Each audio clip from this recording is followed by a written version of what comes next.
Morning, my dear students. How are you? Hope all are fine. Today, let's start our IP class. In the previous class, we have learned about societal impacts. In that we discussed about digital footprint. What are the example for digital footprints? We already discussed. So, what is a digital footprint? Digital footprint is a data that is left behind when users have been online. There are two types of digital footprints are there. There are active digital footprints and passive digital footprints. And we have discussed about digital footprint. We should care about digital footprint because to protect our reputation, to protect our privacy, and there are many risks and risk with this digital footprints. Then we discussed about net or communication etiquettes or netiquettes. So it is the short form for internet etiquette over the internet. So we must be polite in the internet. We must follow good manners in the internet, and we must respect others. So these are the things associated with net or communication etiquettes which we have already discussed. And in today's class we are going to discuss data protection. So what is data protection? You all know data protection means protect our data. That means there are many data which are private to us. We must avoid this data to public. So we have to protect our data by using proper safeguards. And for this, so data protection refers to the practices that we must follow and binding rules put in place to protect our personal information and ensure that it remain controlled. Not only personal information, our organization information, all are to be protected from outsiders. So we want to decide which data we want to share to someone or which we don't want to share. So suppose we are sharing our Aadhaar card, passport, all data in the public or in the internet. What happened? All other persons can access this data as well as they can misuse our data. So we must be aware about it. We must keep our data safe. For this, data protection is needed. So, we must decide whether or not we want to share some information. So, who has to access it?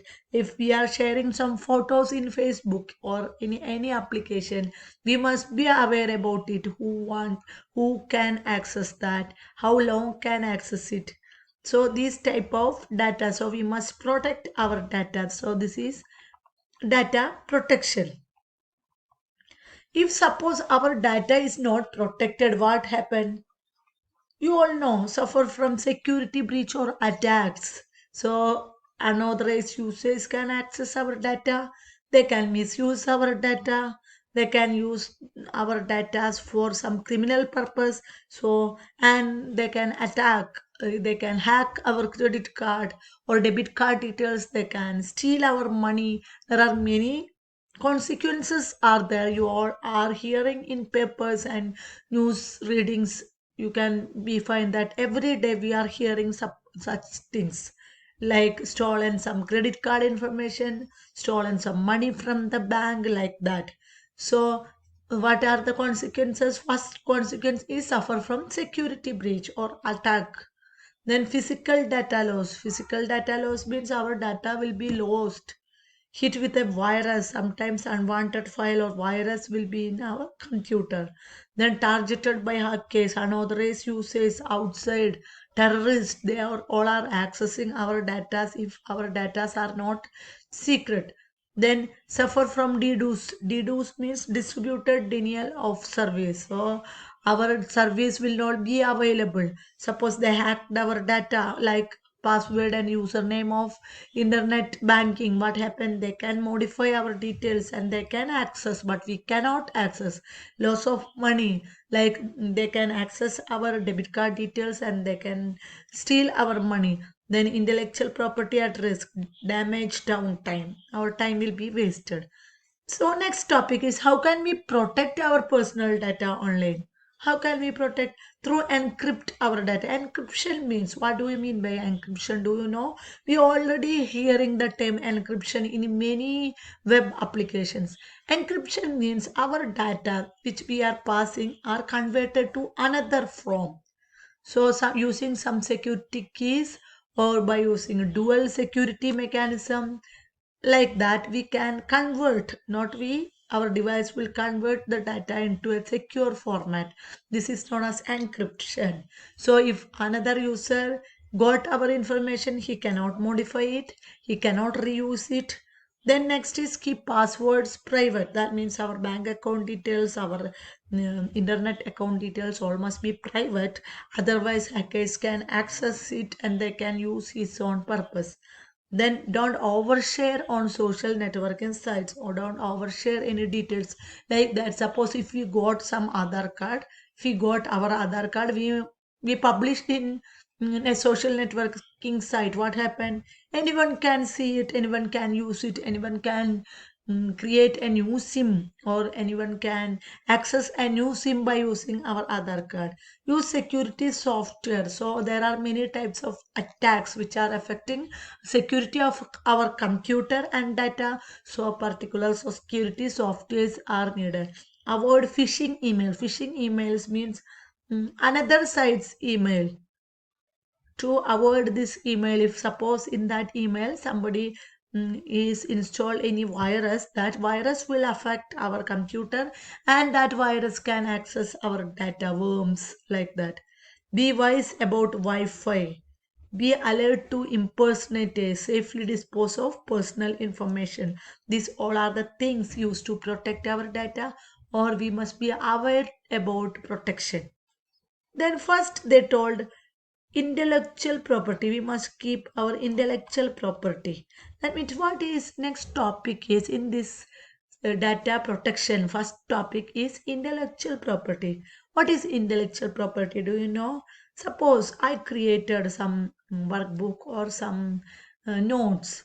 I want it's my that is my intellectual property. That means property which is created by a person or group of person using their own talents, their own time, their own commerce, their own brain. They created that.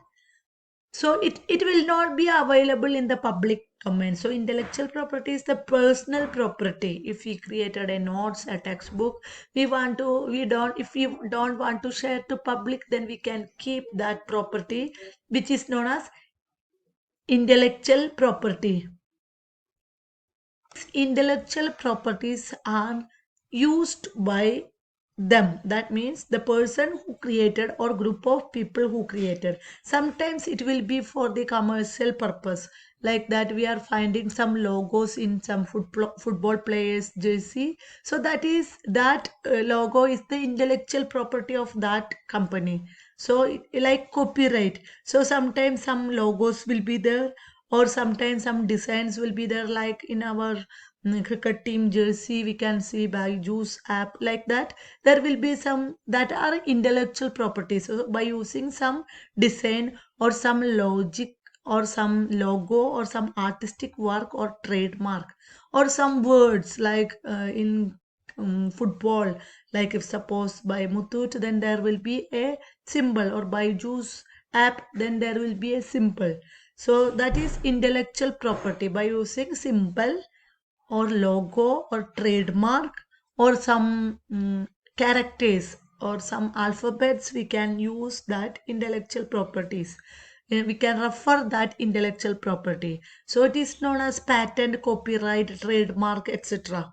We all are finding when we are using some devices or some data or some properties, in that some copyright information or some logo will be there or some symbol will be there by that company which produced this property. So this is known as intellectual property. What is intellectual property right? What is intellectual property right? It is a statutory right granted by the government to the owner. So no one can you can use that logo again. Suppose I created a logo and I get a right from the government, then no one is allowed to use that logo. So this is known as statutory right or intellectual property right. So it is the statutory right granted by the government to the owners of the intellectual property or applicants of an intellectual property. So by using the right, other users cannot use this logo or patent, or it is like our patent or copyright. So if we are producing a new thing which is available in commercially available, we can create a copyright by using some patent or trademark. So by using intellectual property right, so we must get permission from the government. It is the statutory right granted by the government, so no one can use this logo again. So if once intellectual property is owned, no one can use that again. So no one can allow to create duplicate copies of these materials. So this is intellectual property right. So why should an IP be protected? You all know it is an asset of the owner. Suppose I am making some new thing, or like I am creating some application in software. It is my right to modify that software, or it is my right to give that software to others. So if somebody, suppose a person named A created that type of software and used my logo, what happens?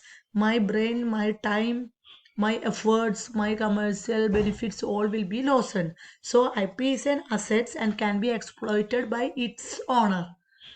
Then IP owner may intend to stop others from manufacturing and product. Suppose there is a chapel company like Bata. So it has its own name. No one is no, another chapel company cannot name it as Bata because it is like our copyright. Then IP, by using that, that owner will get the commercial benefits. So IP owner can sell and license. Then IP can be used to establish the goodwill. Suppose I product I produced a software which is good, and the same name another one created a software which is very bad, my reputation will be gone. So to keep our reputation or goodwill, the IP can be mentioned in resumes if its creator and thus show competence of its creator. IPR certificates establishes a legal and valid ownership about an intellectual property. So if it is design, or it is art, or it is software, or it is data, we must get intellectual property right. So let's wind up this class. Before that, I will revise again what is data protection. Protecting our data like personal information, commercial details, bank details, Aadhaar card, all are related to data protection. If we are not protecting our data, hackers can access our data, terrorists can access our data, they can misuse our data. So next is in that data protection, first topic is intellectual property. Intellectual property is a property created by a person or group of person. Then next is intellectual property right. It is a right granted by the government to the owners of the intellectual property, so that no one is allowed to use that, not use, no one is allowed to produce that data again or that property again. So we want to protect our IP because it belongs to its owner, all the credits and all the benefits and all the drawbacks to the corresponding owner only. So these are, so in today's class we discussed about data protection. In next class we can discuss kinds of IPRS. So let's wind up the class for now. We can see in the next class. Thank you and have a nice day.